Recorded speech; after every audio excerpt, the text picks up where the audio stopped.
Saya bayar harga saja harus, ya saya juga nggak senang gitu maksudnya. Kalau boleh memilih ya saya akan pilih yang enak. Tapi ya kayak gini, enak banyak bayar harganya gitu. Jadi kalau ketemu orang-orang yang sudah ngerti LSAD terus ngerti metodenya masih mengeluh, itu bagi saya ya gemas gitu ya. Bukan, harusnya bukan, saya nggak perlu lagi mendengar orang-orang gitu. Makanya kalau orang masih terlalu cengeng itu biasanya tidak bisa masuk ke saya, harus dilayani orang lain. Saya nggak bisa ngurus orang-orang cengeng, nggak sanggup masuk, karena jiwa saya udah terlanjur dengan banyak tuntutan gitu. Jadi karena saya terbiasa dengan tuntutan, kemudian ya konsekuensinya kan saya menuntut orang lain gitu, dengan standar saya. Itu sudah rumus gitu ya. Karena pasti saya akan menjelaskan ke orang, harusnya gini, harusnya gitu lah gitu. Makanya kalau orang masih belum lolos cengengnya ini ya, apalagi berdalih gitu ya. Jadi dia berdalih tapi berharap saya memberi solusi gitu. Ya muter pikirannya, pikiran setan. Makanya ini berarti di tahap level satu saja, di level dosa Adam aja belum belum beres. Ya begitu itu materinya. Di bagaimana kita memiliki kesadaran rasa malu, apa namanya, apa istilahnya ya, punya kesanggupan untuk memberesi. Karena saya lihat banyak hal itu bukan lagi peran peran apa ya, peran Tuhan gitu, dalam artian eh, pergumulan tentang free will, kehendak bebas ya, di sini saya pikir ya. Jadi pembuktian bahwa orang itu sungguh-sungguh pantas diberkati ya, ya di kehendak bebasnya. Makanya saya memang selalu rutin memantau orang, free will-nya seperti apa, kehendak bebasnya seperti apa. Kalau saya diberi otoritas dari Dewan Langit itu, misalnya saya bikin proposal sesuai LG ya selalu ya, tentang seseorang itu A, B, C gitu, terus kok dia tidak apa, niatnya kok kurang ya, kurang, entah kurang sungguh-sungguh, kurang kurang ngeh gitu ya, ya mesti akan tes power gitu, udah otomatis. Tes power ini untuk menunjukkan, untuk membuktikan apakah dia pantas diberkati. Kalau dia nggak pantas diberkati ya anatema lah gampang. Saya cuci tangan, cuci kaki gitu. Jadi kalau nanti, biasanya saya sampai mentok ya. Jadi saya itu prinsip saya begini, saya harus membuktikan bahwa orang sungguh sungguh sangat sangat sangat sangat terbukti bahwa dia tidak mau, intinya begitu. Jadi kalau saya itu memutuskan, itu tidak pernah cepat, tidak pernah simple, karena banyak pertimbangan dan harus banyak bukti. Jadi kalau sudah ada banyak bukti terus saya memutuskan A, kadang orang menyuruh dengan santai, "Bahwa kamu jangan A." Ya tidak bisa. Saya memutuskan itu sudah ada tingkat-tingkat pengadilannya.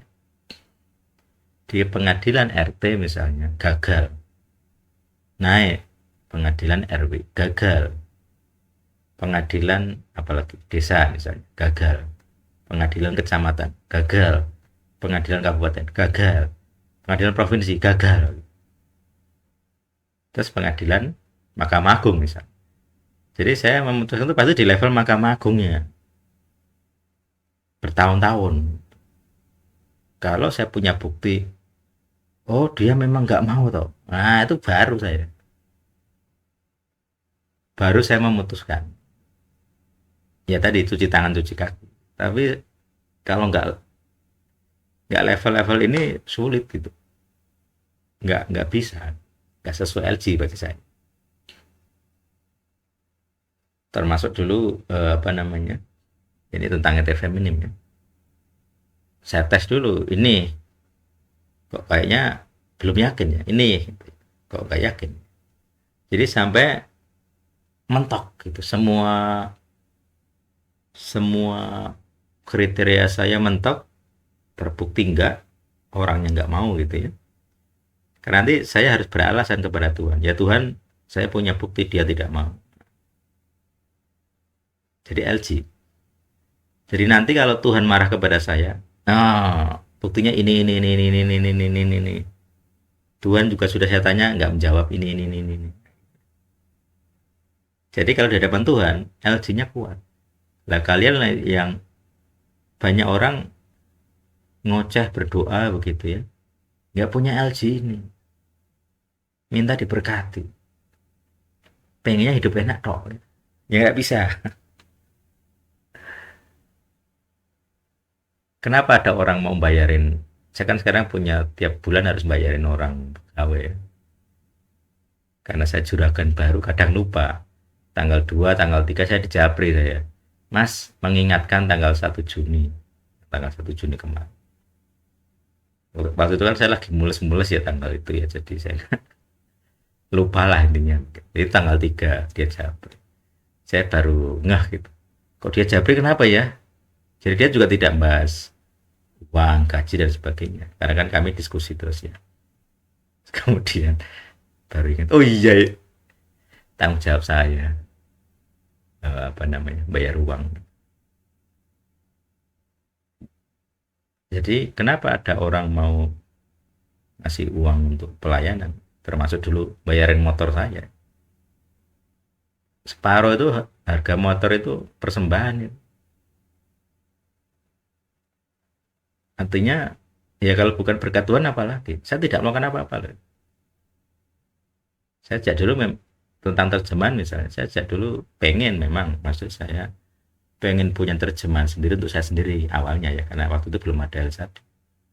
Begitu ada El Sadik, oh ya untuk komunitas El Sadik. Tetapi saya beralasan, maksudnya berkeluh kesah, wah ini kalau saya kerjakan sendiri sampai mati nggak akan selesai nih. Kapan punya waktu luang bisa menyelesaikan? Sekarang dibantu orang saja juga saya kesulitan. Jadi di editor akhir kan saya, tapi ya saya tetap tersiap-siap. Tidak selalu punya waktu gitu. Misalnya saya harus keliling, saya harus ngedit video gitu ya, harus ngurus pasien gitu, termasuk Senin gitu ya, kita live. Jadi tersiap-siap waktunya. Padahal itu harus fokus ya, namanya itu berkarya itu kalau nggak fokus itu ya jelek hasilnya. Jadi kadang saya baca terjemahan itu harusnya bisa lebih baik dari itu. Tapi nanti kalau gitu nanti saya kembali terus ke ngotak-ngotik gitu. Jadi ya sudah saya tinggal gitu. Baru 2 kitab yang selesai. Ini rehat seminggu 2 minggu ini belum saya lanjut lagi. Ya, ya oke gitu ya. Nanti silakan saya beri waktu untuk bertanya, komentar. Monggo.